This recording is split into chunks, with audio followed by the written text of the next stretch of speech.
Hey, hey, and welcome to another solo voice note coming from me to you.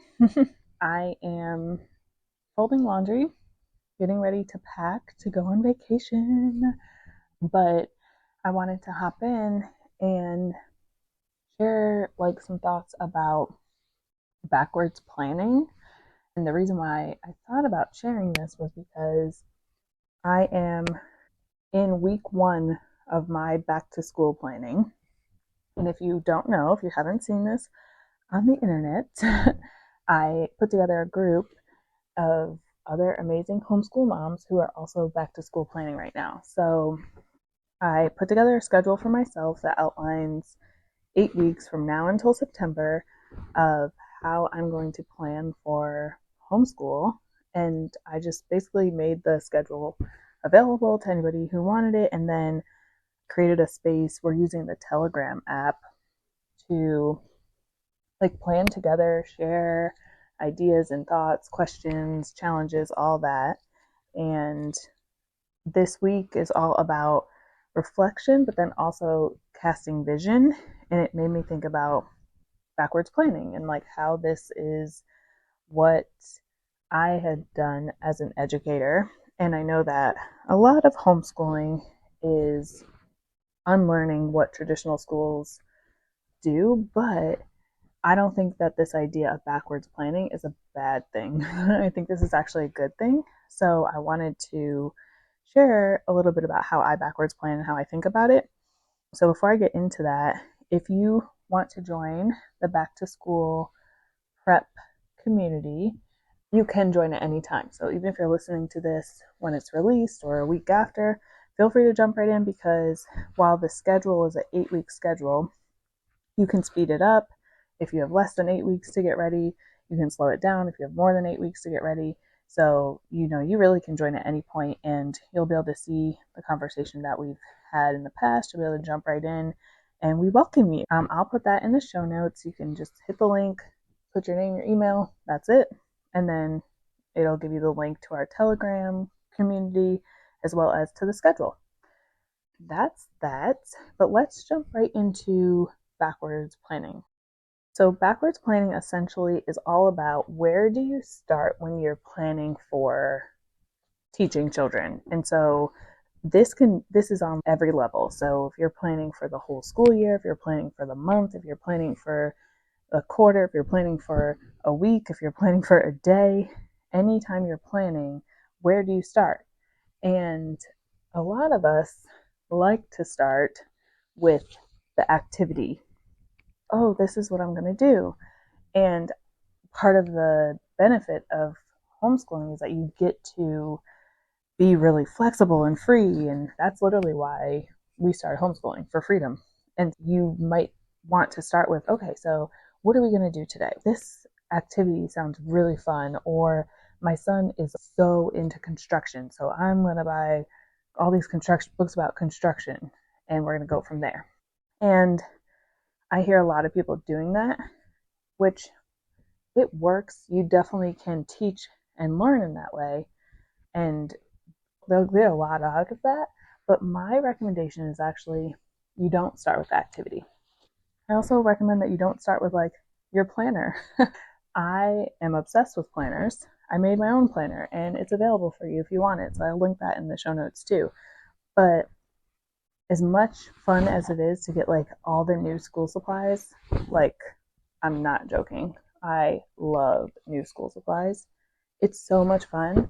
It's not necessarily where you want to start with. Let me just open up my planner and fill in what they say, right? Okay, so this is ELA, put this here. Where you want to start is with your end goal. And so here's where you can also bring in the flexibility and the freedom piece and the students' interests because one of your end goals could be that you want them to explore their interests. One of your end goals could be that you want them to love learning. So your end goal doesn't have to be like super I don't know what the word is, but like it doesn't have to be only academic, right? Like it doesn't have to be, I want them to be reading on or above grade level, although that will always be one of my end goals personally. But it doesn't have to be that or just that. But you want to start with your end in mind. And this is the essentially what backwards planning is. You start with where you're ending and you plan back from that. You're not planning forward to that. You start there and you say, okay, so how can I get there? And you might get there. Let's do the honor above grade level. I can also get there while incorporating my son's interests. So it doesn't mean that you're leaving stuff out. It just means that I know that my ultimate goal is that by the end of this year, he's reading on or above grade level. So starting with the end in mind helps you to know where you're going. This helps you to stay focused. This helps you to ensure you're on track in the middle of the year. It's just important to know that by the end of this year, this is what I want. And so at marker points throughout the year, you can see if you're on track. You can see if the path is still leading to your end goal. So when I think about backwards planning on an annual basis, because that's what I'm doing right now in this first week of back to school prep, I am looking at, okay, what is my goal for the end of this year? And what I like to do is I like to start with a vision. So I literally write out, what's my vision? If I were to be looking at our life in 9 months or May 30th, 2026, the end of the school year, what would it look like? What would it feel like? What would it sound like? And so those are the three things I ask myself. What's my vision for when we get to the end of this period, whatever you're planning for? What do I want it to look like? What do I want it to sound like? And what do I want it to feel like? And then I know, okay, if I want it to look like joyful and fun all the time, that means I have to plan in a way so that I'm bringing in joy and fun. What does that mean? It means different things for different children, for different homeschools. For me, it might mean I'm bringing in dancing and singing and movement because my son likes to be really active. It might mean that I'm bringing in videos. He really likes watching videos. It might mean that I am helping him to create something because he really wants to be an engineer. So I might be thinking about engineering. So that's one piece. If at the end of the year I want it to look like and feel like my son is really confident in reading and has a core books that he is reading that he is just enjoying. Like I just see him reading to himself and laughing while he's reading. And then that means I need to do certain things to build up his reading skills. And I might even pick a book that I'm imagining reading that's at a certain level. So then I can look at that book and say, okay, what are all the skills I need to get him there? And what's the curriculum I need to make sure I get and we get through to get him there, right? This helps me make curricula decisions as well. It's not just about I have to figure it out.